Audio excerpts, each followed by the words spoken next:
예, 우리 찬양을 들으면서 궁금해지는데요. 오늘 드린 찬양이 혹시 우리 찬송가에 있는 찬양입니까? 그러게요. 이런 귀한 찬양이 우리 찬송가에 있는 줄 몰랐는데 우리 할렐루야 찬양대를 통해서 알게 됩니다. 참 놀라운 일이 아닐 수 없다라고 여겨지는데 다음에 한번 그 장소를 찾아서 우리 다른 사람들이 배워서 예배 시간에 함께 부르면 참 좋겠다라고 여겨집니다. 우리 가장 어른들로 구성되어 있는데 이렇게 가장 도전적인 우리 이 할렐루야 찬양대의 찬양에 늘 새로운 은혜를 받게 되는데요. 늘 건강하셔서 우리에게 이 새로운 은혜를 한결같이 전해 주셨으면 좋겠습니다. 우리 은혜 주신 우리 할렐루야 찬양대원들 늘 건강하시도록 우리 다시 한번 따뜻한 박수 보내겠습니다. 몇 장입니까 혹시? 33장 63장. 네. 혹시 오늘 찬양 은혜 받으신 분은 우리 찬양 63장이라고 하니까 한번 찾아서 혼자 불러보셔도 좋을 것 같습니다. 제가 오늘 아침에 젊은 힐렐이라는 글을 읽게 됐는데요. 마음에 감동이 되었습니다. 이 젊은 시절에 예루살렘에 온 힐렐이라는 사람이 있었는데요. 그는 그 하루하루 이제 노동을 해서 날품을 파는 거죠. 하루 품삯인 한 데나리온씩을 이제 받아 가지고 살아갔습니다. 그에게는 최소한의 수입이었습니다. 매일 집에 관리인에게 반 데나리온을 내야 됐고 또 먹을 것을 구해야 했으니까 정말 그날 벌어서 그날 살아가는 그런 형편이었겠죠. 그러면서도 저녁 때가 되면 율법 학교에 가서 율법 배우는 일을 쉬지 않았습니다. 하루는 이 힐렐이 일거리를 찾지 못합니다. 겨울이었는데 눈이 많이 내렸기 때문입니다. 그런 날은 일감이 주어질 수가 없었겠죠. 율법 학교도 문을 닫았지만 힐렐은 여전히 율법 학교를 찾아갑니다. 학교 이제 창턱으로 기어 올라가서 창틈으로 저녁 내내 두 스승인 랍비가 하나님의 말씀을 주석하는 그런 내용을 이제 창틈에서 창문을 통해서 이제 바라보았던 겁니다. 이를 두고 탈무드는 율법에 대한 힐렐의 사랑은 혹함보다 더 강했다 이렇게 표현을 하고 있습니다. 자, 다음 날이 안식일이었는데요. 일찍 일어난 두 랍비가 이제 보니까 뭔가 이상했습니다. 항상 밝았는데 오늘은 왠지 어둡게 느껴졌던 것이죠. 그래서 날이 흐렸나 보다라고 하면서 창문 쪽으로 고개를 돌렸는데 날이 흐린 것이 아니었습니다. 창문가에 뭔가 사람 형상을 한 모양이 있었기 때문입니다. 서둘러 나가 보니까 거기에는 눈을 뒤집어 쓴 채로 반쯤은 얼어붙은 채로 이제 그 창에 기대 있는 힐렐이 바로 그곳에 있었던 겁니다. 두 랍비는 깜짝 놀라서 이 힐렐을 방 안으로 옮겨왔고 그리고 온 몸을 부벼댔고 몸을 덮게 하려고 불을 피웠습니다. 또 이제 물을 끓이는 큰 주발이 있는 난로 앞에서 이 힐렐을 꽁꽁 얼음장부터 얼음장처럼 얼어붙은 힐렐을 녹이게 했죠. 그런 노력 끝에 마침내 힐렐은 눈을 뜨고 정신을 차리게 됩니다. 그때 두 랍비가 크게 근심을 하기 시작을 했습니다.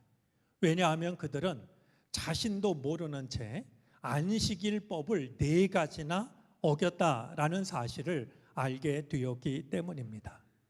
무거운 짐을 드는 것, 누군가를 부벼대는 것, 불을 피우는 것, 물을 데우는 것, 다 안식일법이 금하고 있는 것이었습니다.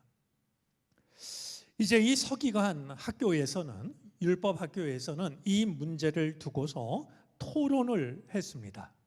그들이 내린 결론은 다음과 같았습니다. 이 사람은 안식일을 범할 만한 상당한 가치가 있는 사람이다. 자, 이것이 이제 율법의 본래 정신, 누군가를 살려내는 것이 이제 율법의 본래 정신인데, 유대인들은 이 율법의 자유롭고 정의로운 정신에다가 인간의 의무 규정을 덕지덕지 붙여놓고 사람을 죄인으로 만들었다라는 것입니다. 저는 다른 것보다도 이제 이 일을 놓고 해석한 것도 그렇지만, 하나님의 말씀을 듣기 위해서 이제 창틈으로 기어 올라갔고, 그리고 그 말씀을 듣다가 이제 정말 얼어 죽을 뻔한, 눈을 뒤집어 쓰고 그 창 앞에 밤을 새웠던 이 힐렐의 모습이 참 인상적으로 다가옵니다. 우리에게도 하나님의 말씀을 사모하는 마음이 힐렐과 같았으면 참 좋겠다, 그런 생각을 해보게 됩니다.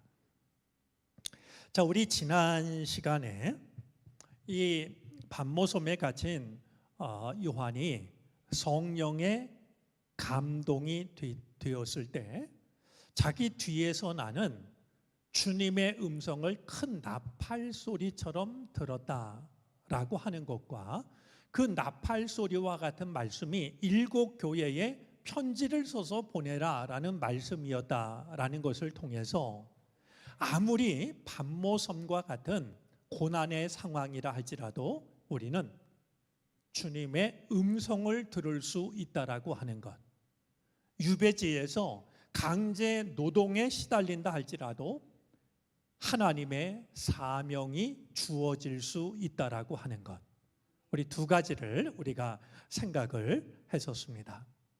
자, 그런데 오늘 12절 말씀을 보면은요, 그래서 나는 내게 들려오는 그 음성을 알아보려고 돌아섰습니다.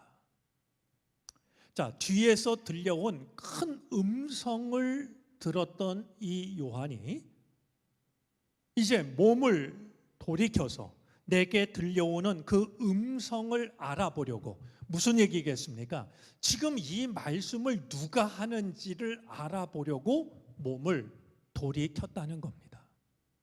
우리가 잊지 말아야 될 게 있습니다. 사탄도 하나님의 말씀을 말할 줄 압니다. 때로는 더 은혜로운 목소리로 더 은혜롭게 말하기도 합니다. 우리 성경을 읽어보면 제자들도 예수님이 어떤 분이신지를 잘 알지 못할 때에도 이 악한 귀신들은 당신이 하나님의 아들이신 줄 압니다, 이런 놀라운 신앙 고백을 하지 않습니까? 여러분, 우리에게 들려온 그 음성이 하나님의 말씀이라고 해서 그 말씀을 무조건 받아들여서는 안 됩니다. 지금 이 말씀을 누가 하는 것인지를 확인할 필요가 있습니다. 은혜로운 말씀이라고 무조건 그것을 따라가다 보면은요, 엉뚱한 사람이, 우리 지금 신천지 같은 데 빠지는 사람들을 보면은요, 내가 이제까지 한 번도 듣지 못한 영적 세계를, 영적 비밀을 들려준다라는 그런 생각을 가지고 떠나가지 않습니까? 그들이 놓치고 있는 것은 기가 막히다라고 하는 생각 때문에 그 말을 누가 하고 있는지를 확인하지 않고 있는 겁니다. 요한에게 들려온 음성은 더없이 귀한, 그리고 돌아보지 않아도 주의 음성이라고 하는 것을 확신할 수 있는 말씀이었지만, 요한은 돌아서서 이 말씀을 누가 하고 있는지를 확인하고 있는 겁니다. 우리가 신앙생활하면서 사탄도 하나님의 말씀을 말할 수 있다. 그러니까 하나님의 말씀을 말한다고 아무 말이나 우리가 믿고 따를 것이 아니라 지금 이 말씀을 누가 하고 있는가, 정말 신뢰할 만한 사람이 말하고 있는가, 내가 나를 현혹시키려고 말하고 있는 것은 아닐까, 우리는 돌아보아야 됩니다. 그러니까 말씀을 듣는 것으로 그치지 않고 이 말씀을 누가 하고 있는지를 이제 알기 위해서 몸을 돌렸던 이 요한의 모습을 우리가 신앙생활하면서 늘 기억해야 될 것입니다.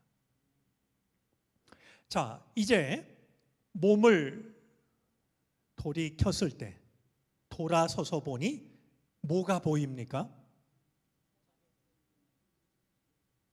그냥 금촛대가 아니라 7 금촛대가 보입니다. 여러분, 지금 요한이 돌아선 것은 누가 이 말씀을 하시는가,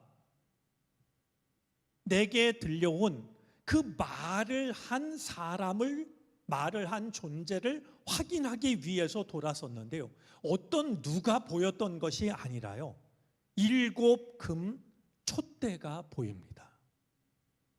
우리가 생각할 땐 어떤 음성을 듣고 이걸 누가 말했지? 그래서 돌아섰다면 누군가가 보이는 것이 마땅하고 자연스러운 일인데, 요한의 눈에 들어왔던 것은 어떤 사람이 아니었고요, 그 누군가가 아니었고요, 7 금촛대가 눈에 들어왔던 겁니다.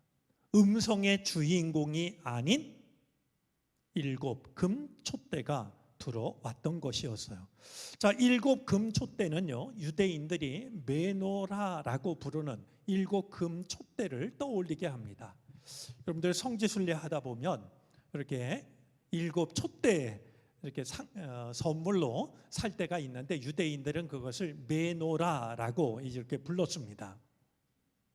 자, 이 7 금촛대는 이제 요한계시록을 공부해 나가는 우리들은 이제 금방 떠올려야 할 게 있습니다. 7 금촛대는 바로 7 교회를 나타낸다라는 사실입니다. 요한계시록이 조금씩 다른 표현을 통해서 같은 의미를 드러내고 있는데요, 바로 7 금촛대 또한 그냥 촛대가 아니라 7 교회를 나타낸다라는 겁니다. 자, 이제 왜 7 금촛대가 교회를 나타내게 되었을까? 교회를 촛대로 비유하신 이유가 무엇일까 생각하게 되는데요, 무엇보다 우리 교회에는요 빛의 사명이 있기 때문입니다. 교회는 저 어두운 세상에 대한 대답이 되어야 되는데요, 세상이 어두우면 어두울수록 교회는 빛의 사명을 감당해야 됩니다. 이것은 제 말씀이 아니고요, 예수님의 강력한 말씀입니다. 우리 마태복음 5장 14절을 보겠습니다. 자, 우리 한번 저 말씀을 읽어보도록 하겠습니다. 너희는 세상의 빛이다. 산 위에 세운 마을은 숨길 수 없다. 여러분, 우리도 잘못합니다. 교회도 잘못합니다. 그런데요, 세상 사람들이 잘못하면 그 사람이 욕을 먹어요. 그런데 하나님을 믿는 우리가 잘못하면, 교회가 잘못하면 누가 욕을 먹습니까? 하나님이 욕을 먹어요. 저 사람 왜 저래 안 그러고요, 하나님을 믿는 사람이 왜 그래? 그래서 그렇게 말합니다. 왜 그럴까? 산 위에 있는 동네가 숨길 수 없기 때문에, 세상의 빛이기 때문에.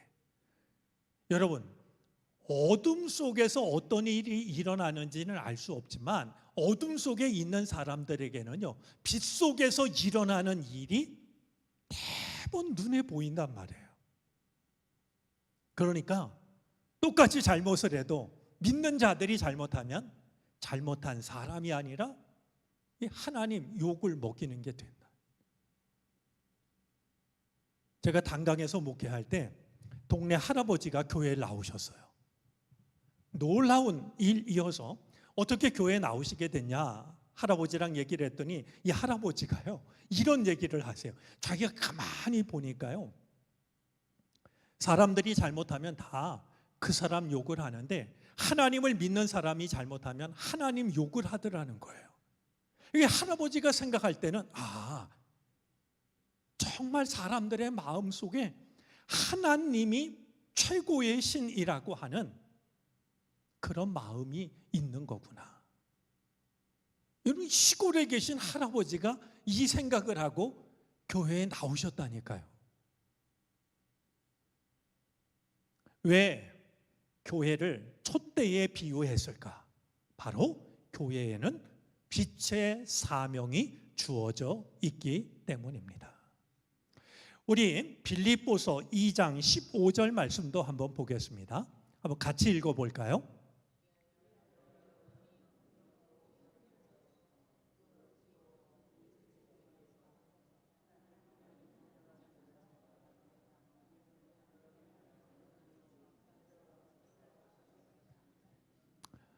우리가 하나님의 흠없는 자녀가 되면 우리들은 세상에서 무엇과 같이?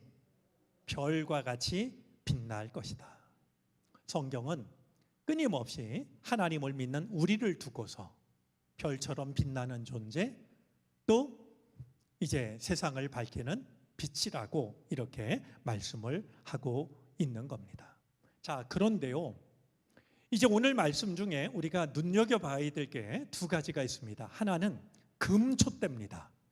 여러분, 금촛대라고 하는 것은 귀한 존재라고 하는 겁니다. 변함이 없는 존재라고 하는 거예요. 우리가 빛이었다가 어둠이었다가 이런 게 아니고요. 세상에 있는 여러 기관과 단체 중에 하나처럼 별 볼 일 없는 무의미한 무가치한 그게 아니고요. 금촛대입니다. 이거는 가장 귀한이라는 의미도 있고 변치 않는 이라는 의미도 담고 있는 겁니다. 자, 우리를 그냥 촛대라고 하지 않으시고 뭐라고 말씀하셨어요? 금촛대라고 말이죠. 너희처럼 귀한 존재는 없다라고. 너희는 세상이 아무리 변하고 바뀌어도 너희는 변할 수 없는 존재라고. 하나님을 믿는 우리를 두고 이 땅에 세워진 교회를 두고서 성경은 말씀을 하고 있는 겁니다.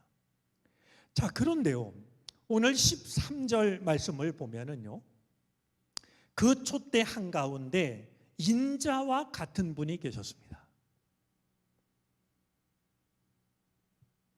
너무나도 당연한 사실인데요, 주님은 교회 가운데 계시는 분입니다.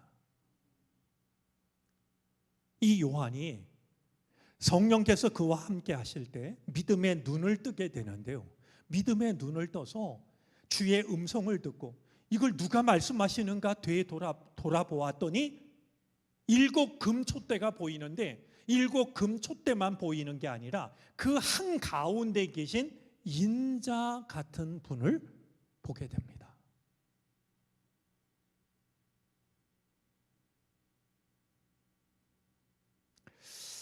자, 인자 같은 분 이렇게 말했는데요, 저는 여기서 요한의 겸손을 다시 한번 봅니다. 그 사람의 말 한마디가 그의 마음을 충분히 드러내는 법입니다. 그는 내가 그리스도를 보았다고 얼마든지 말해도 좋았을 겁니다. 그런데 이 요한은 인자 같은 분을 보았다라고, 내가 본 그분을, 내가 본 그 경험을 절대화하지 않습니다. 인자를 보았다가 아니라 인자처럼 생기신 분을 보았다. 여러분, 웬만한 사람 같으면은요, 기도하다가 환상을 보면 내가 하나님을 봤어, 내가 예수님을 만났어, 이러지 않겠습니까? 근데 요한은 그런 경험보다 훨씬 더 거룩한 경험을 했음에도 불구하고 내가 인자 같은 분을 보았다라고. 내가 본 분을 나의 경험 속에 가두려고 하는 것을 스스로 경계하고 있는 모습을 보여주고 있습니다. 자, 주님은, 예수 그리스도는 인자라고 불렸던 분이기도 합니다. 자, 이를 두고 이렇게 이해할 수 있습니다. 예수님은 참된 하나님이자 참된 인간이셨습니다. 우리 신앙 고백 중에 아주 핵심에 해당되는 것 중에 하나인데요, 예수 그리스도는 참 하나님이시자 참 인간이셨다. 자, 우리는 이 예수님을 이렇게 이해할 수 있습니다. 예수님은 왕처럼 말씀하셨고 종처럼 사셨다. 참 하나님이신 그분은 왕처럼 말씀하셨고요, 참 인간이셨던 그분은 종처럼 사셨습니다. 예수님 스스로도 당신을 인자라고 말씀하시기도 했는데요, 바로 이 인자라고 하는 이 말 속에는 예수님이 참 하나님이시자 참 인간이셨다라고 하는 사실, 그리고 예수 그리스도는 왕처럼 말씀하셨고 종처럼 사셨다는 사실이 담겨져 있다. 우리가 그렇게 오늘 말씀을 생각했으면 좋겠습니다. 자, 그런데요, 우리 잠깐 2장 1절 말씀을 한번 보시겠습니까? 2장 1절입니다. 우리 한번 같이 읽어보겠습니다. 에베소 교회의 심부름꾼에게 이렇게 써보내라. 7 손에 7 별을 주시고 7 금 촛대 사이를 거니시는 분이 말씀하신다. 자, 우리 1장에서는요, 예수님이 잠깐 걸음을 멈추신 것일까요? 아니면 요한이 잘 바라볼 수 있도록 요한을 바라보고 계신 걸까요?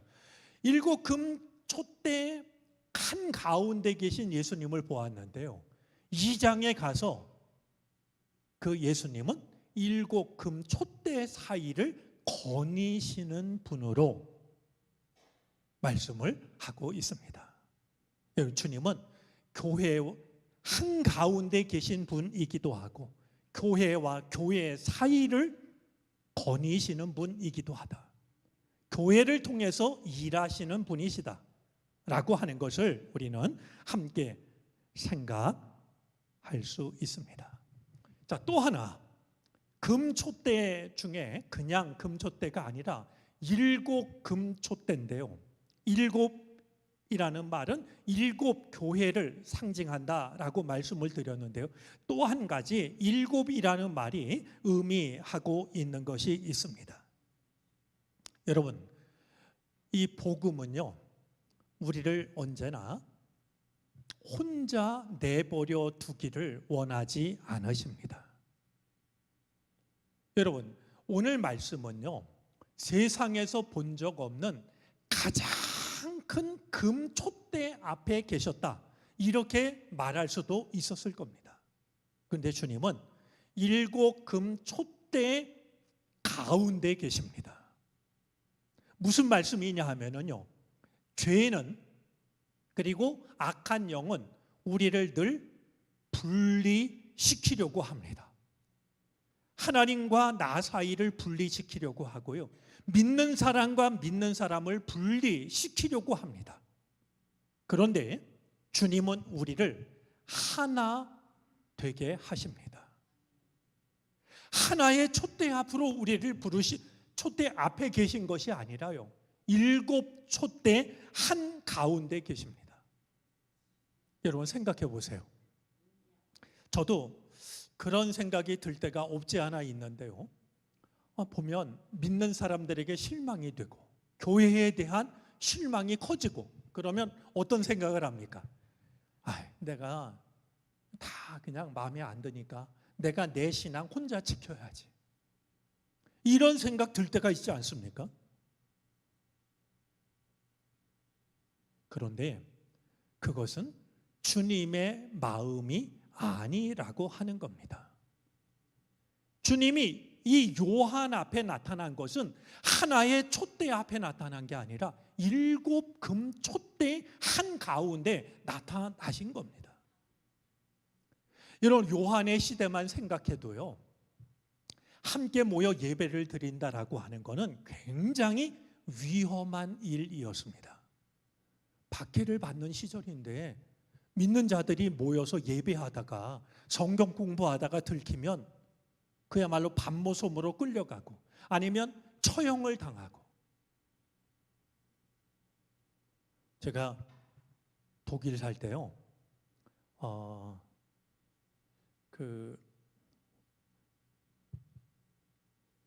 비텐부르크였나요? 하여튼 제가 갑자기 그 성 이름이 지금 바로 떠오르지 않는데, 그 성에 가면은요, 중세 시대로부터 살던 성이 아주 폭격을 당하지 않아 가지고 고스란히 보존이 된 성이 있어요. 근데 그 성에 가면 그 유명한 게 뭐가 있냐 하면 고문 박물관이 있습니다. 고문 박물관. 여러분, 인간이라는 존재가요, 얼마나 잔인한지 몰라요. 어떻게 사람을 이렇게 고문하고 이렇게 죽였을까? 사람을 어떻게 하면 고통스럽게 할지, 그것도 그냥 총으로 쏴서 한 번에 죽이는 게 아니라 그 고통을 어떻게 하면 길게 끌어갈 수 있을지 말이죠. 이 살 가죽을 벗기는 일로부터 말이죠, 펄펄 끓는 기름 가마솥에 집어넣는 것부터 말이죠,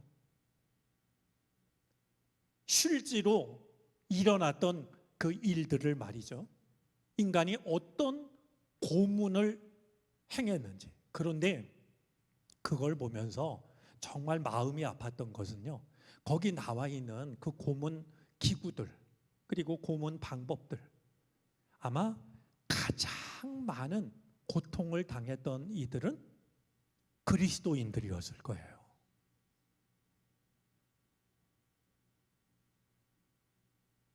자, 모여서 예배를 드린다든지 성경 공부를 한다든지 그러면 그런 끔찍한 처형을 당하게 되는데요, 여러분, 모여서 예배를 드리는 일이 쉽겠어요?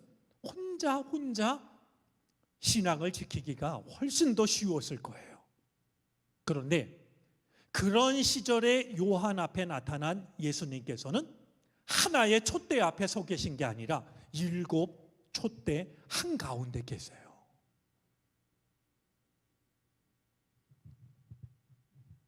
그리고 촛대 사이를 거니시는 모습으로 나타나고 있는 거예요. 우리가 이 7 금 촛대라는 말이 가지고 있는 이 한마디 속에 이 교회가 얼마나 거룩한 곳인지, 우리가 함께 신앙생활한다는 것이 얼마나 의미 있는 일인지, 이와 같은 것을 마음에 담아 두었으면 좋겠습니다. 자, 13절부터 15절까지는요, 이제 이 요한이 바라본 인자의 모습을 그리고 있는데요, 자, 촛대 한가운데 인자와 같은 분이 계셨습니다. 그는 발에 끌리는 긴 옷을 입고 가슴에는 금띠를 띠고 계셨습니다. 자, 이제 촛대의 한가운데 계신 예수님의 모습을 보는 거예요. 그런데 이 주님을 보니까 발에 끌리는 긴 옷을 입었고 가슴에는 금띠를 띠었다 그랬습니다. 여러분, 우리가 오늘 이 말씀을 통해서 기억해야 될 것이 있습니다. 이 옷은요, 제사장의 옷입니다. 예수님 패션이 긴 옷을 입고 여기 띠를 띠고 예수님 패션에 대해서 말하는 게 아니라요. 지금 내가 보고 있는 이 인자 같은 분이 예수 그리스도가 제사장이라고 하는 것을 나타내고 있는 겁니다. 출애굽기에서 거듭해서 이 제사장의 대제사장의 복장을 말하고 있는데요. 지금 입고 계신 이 옷을 보면 예수님이 대제사장으로 나타나시는 거예요. 여러분, 대제사장의 역할은 무엇입니까? 바로 중재자입니다. 하나님 앞으로 나갈 수 없는 죄인들을 하나님께서 용서해 주시기를, 하나님께서 받아주시기를 구하는 사람이 제사장이에요. 지금 믿는 자들에게 처해진 현실은 하나님께 나아갈 수 없는 말이죠. 하나님이 어디 계신지를 알 수 없는 그런 현실이에요.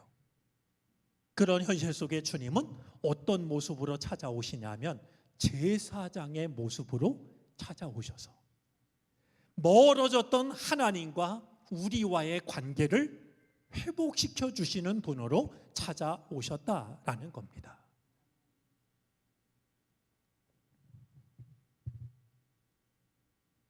자, 이어지는 모습입니다. 머리와 머리털은 무엇과 같았고 흰 양털과 같이 또 눈과 같이 희고 그랬습니다. 여러분, 옷이 그 사람의 신분을 나타낸다라고 하면은요, 이 머리와 눈은 성품을 나타내는데요. 이제 가만히 보니까 머리와 머리털은 흰 양털과 같습니다. 그리고 눈과 같이 희었다 그랬습니다. 오늘 이 말씀은 무엇보다도 이제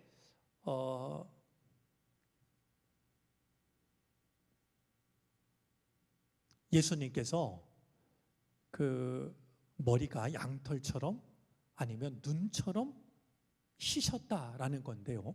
이 사실은 무엇을 의미하냐 하면 우리 성경 하나 좀 먼저 확인해 보겠습니다. 이제 이 요한이 떠올리고 있는 말씀이 있었습니다. 다니엘서인데요. 다니엘서 7장 9절입니다. 한번 읽어 주시겠어요?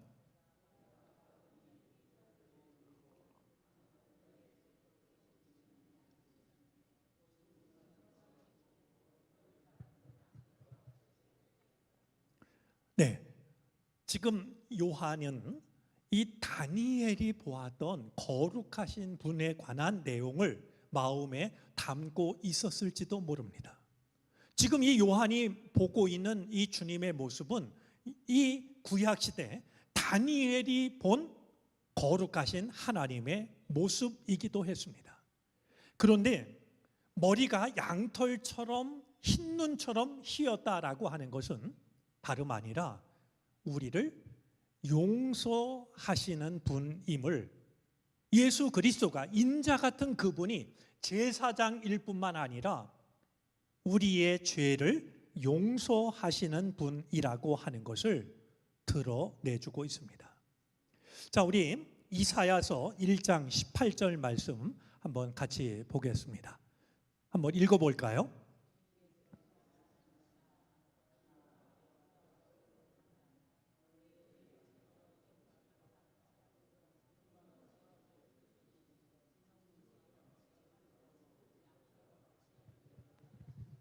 네, 우리가 주님 앞에 나가서 우리의 죄와 허물을 주님 앞에 이야기를 하면 우리의 죄가 주홍빛과 같다 할지라도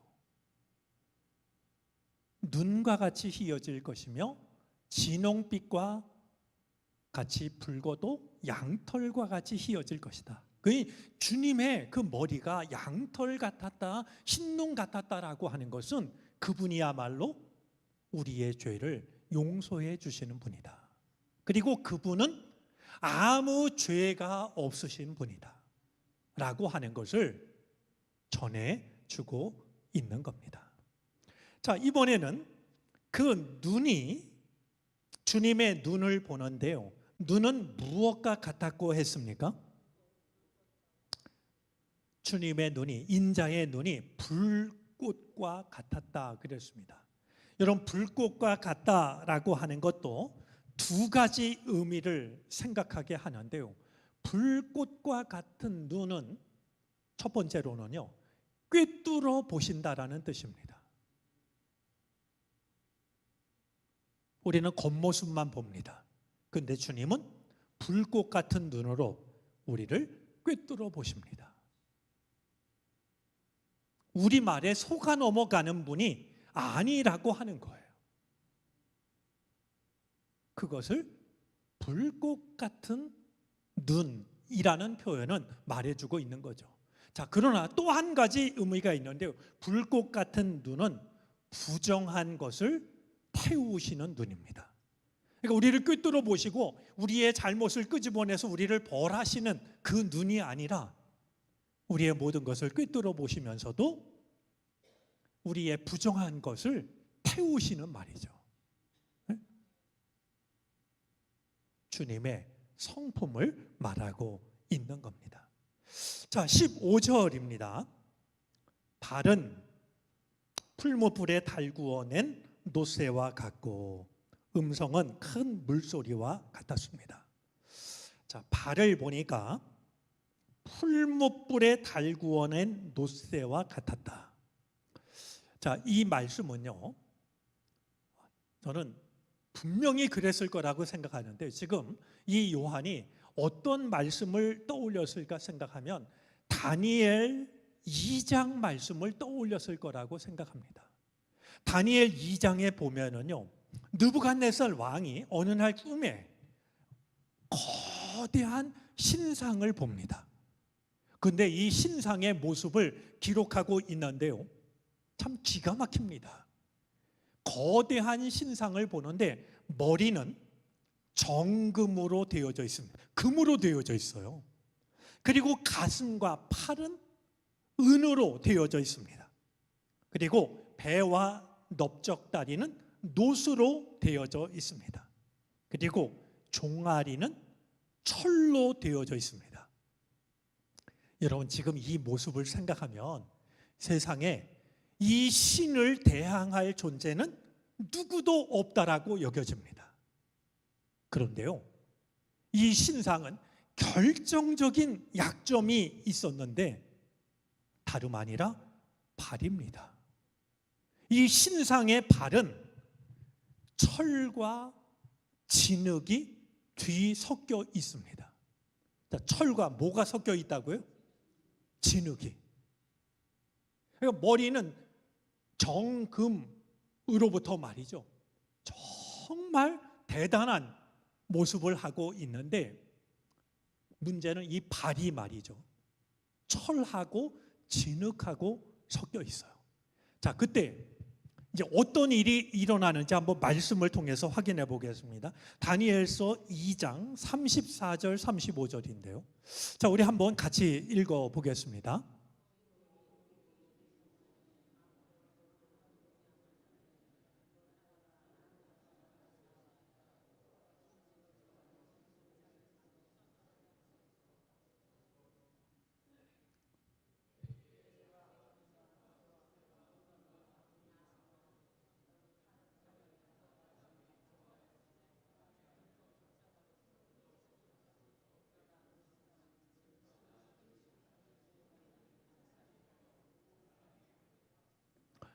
우리 34절부터 좀 띄워보시겠어요?